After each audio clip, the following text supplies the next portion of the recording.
আমরা হলো একটা মাঝখানে খালি যে আমরা একটু এরকম একটা প্যাসেজ আছে আমি ওই অলরেডি আমরা সেরে বলছি যে আমরা অলরেডি একটা চিঠি দিব যে ওইগুলি আমার যেগুলি অসম চুক্তি হয়েছে ওইগুলি যেন বাদ দেওয়া যায়। সাতক্ষীরা ক্ষেত্রে হলো নদী ঢেউয়ের এইটা ওটা নদীর মাঝপথ ছিল এটা অগপারে এই ঝামেলা করছে।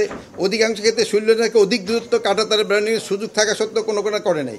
আবার অনেক জায়গায় তারা ওই নাইট ভিশন এই বাট এটা যদিও অগ জায়গায় বসাইছে বাট এটাও বসানো উচিত না। এটা ক্ষেত্রে এরা কিন্তু বাধা দিলে অনেক জায়গায় আবার তারা বন্ধ করে দেয়। কিন্তু তারা তো সেই উচ্চ গতি সম্পন্ন ক্যামেরা দিয়ে বাংলাদেশের ভিতরে নজরদারি চালাচ্ছে। বাইরে হইলে তো তারা করবে। এখানে বলা যায় না সব দেশের কিছু কিছু জায়গায় সবাই নজরদারি করে, আমরাও কিছু কিছু এই জন্য এই জন্য অকারেন্স না জন্য তো আজকে ফরেন মিনিস্ট্রিতে বলা হয়েছে গতকাল ফরেনের